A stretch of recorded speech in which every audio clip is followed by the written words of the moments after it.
Why is Doctor Who Season 12 so popular? Doctor Who Season 12 is one of the most popular seasons ever produced, and the first to be released as part of the collection on Blu-ray. But why is this classic series so beloved among fans?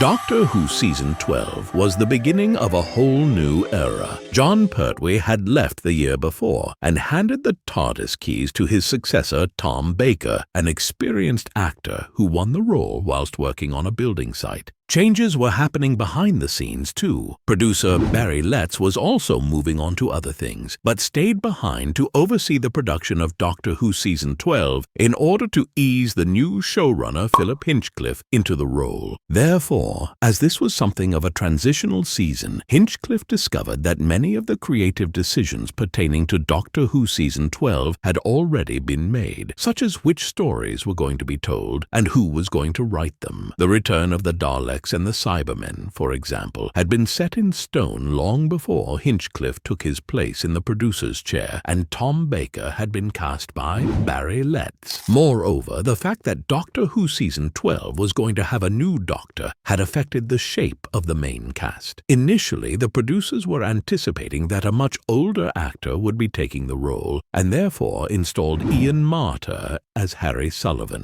a young unit doctor who, it was hoped, could do his fair share of the physical work. After all, this idea had worked well during the William Hartnell era with the much younger William Russell as the companion. But as it turned out, Tom Baker was in his early 40s, and this made Harry Sullivan surplus to requirements, at least in terms of the physical action. At the same time, anyone who has ever seen Doctor Who Season 12 will know what a joy it is to see the interplay between Harry and the Doctor, and indeed between Harry and Sarah Jane. Their banter is one of the highlights of the season. And speaking of highlights, we can't mention Doctor Who Season 12 without discussing Genesis of the Daleks, arguably the most popular story of the series and indeed one of the most highly regarded of all time. There is much to say about Genesis, and too much to list here, but suffice it to say it features some truly iconic moments, as well as the introduction of the Daleks' demented creator Davros, so expertly played by the actor Michael Wisher.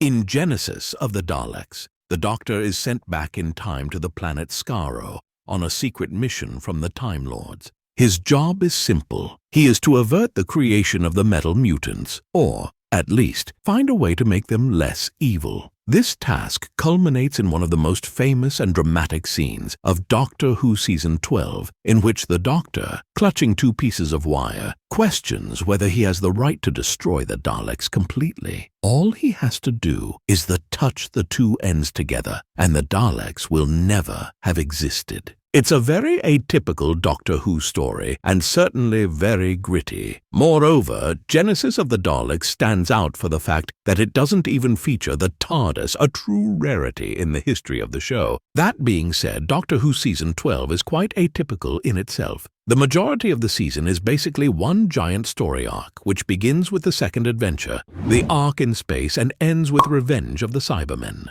Each story flows seamlessly into the next, and the Doctor and his companions are not traveling by TARDIS, but Transmat and Time Ring. It's quite a novel and innovative idea, and a first for Doctor Who. Part of the reason for this structure was budgetary. The production team realized that they could save money by reusing the set for the arc in space in Revenge of the Cybermen. Thus, the travelers return to the arc in Revenge, only to discover they've accidentally gone back in time, so there's no TARDIS waiting for them when they get there. But the Cybermen are. And whilst Revenge of the Cybermen might not be regarded as the highlight of Doctor Who Season 12, it was significant in that it finally saw the return of the Cybermen after a 7-year absence. And indeed, the metal giants didn't appear at all during the Jon Pertwee era, save for a brief cameo in Carnival of Monsters. Moreover, the adventure featured some stunning location work in the Wookiee Hole Caves and great performances from the supporting cast. cast. And for those people who felt that Revenge was a somewhat lackluster finale, it's interesting to note that it wasn't originally intended to round off Doctor Who Season 12. The initial plan was to close on the 4-part adventure terror of the Zygons, but this was pushed back and shortened to allow the next season to begin transmitting the following September. That is not to say that Doctor Who Season 12 suffered from its absence. Far from it. The season proved to be immensely popular with viewers, peaking at 13.6 million viewers for Part 2 of the arc in space. The Tom Baker era was off to a great start, and the new Time Lord's popularity would only grow as the actor became more comfortable in the role. In fact, it would be some 7 years before the next regeneration. But over to you, reader. What do you love most about Doctor Who Season 12? Which is your favorite story? And did the Doctor have the right? Let us know in the comments below.